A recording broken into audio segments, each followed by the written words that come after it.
Here's a piece of advice. Start your day with a non-negotiable meditation routine. Because if you don't establish a routine in the morning, the whole day kind of seems off kilter. You know that feeling, right?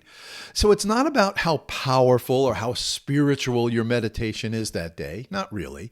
It's not even about how long you meditate for. It's about creating structure and certainty in a world of chaos. It's about doing what's right, what's in your own best interest, even when you don't feel like it, especially when you don't feel like it.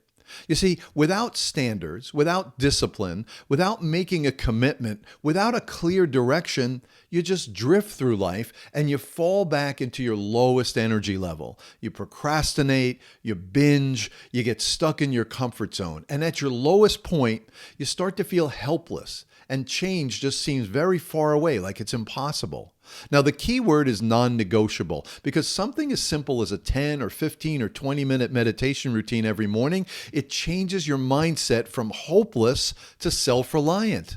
And you can lean into the community for help. You can lean into me as your coach. Yes, I'm here for you, but you also have to do this for yourself, because life is about how you see yourself. It's about raising yourself to a higher level of self-confidence and self-belief. And while we may think there's a grand plan, the truth is life comes at us one day at a time, and every day is a new chance to define our lives all over again from scratch. So every day, I want you to say yes to being a little bit better. Say yes to being a little bit more abundant, and say yes to being a little bit more powerful in your life. And don't negotiate with yourself. I want you to succeed every morning and then bring that mental framework of success to everything that you do throughout the day.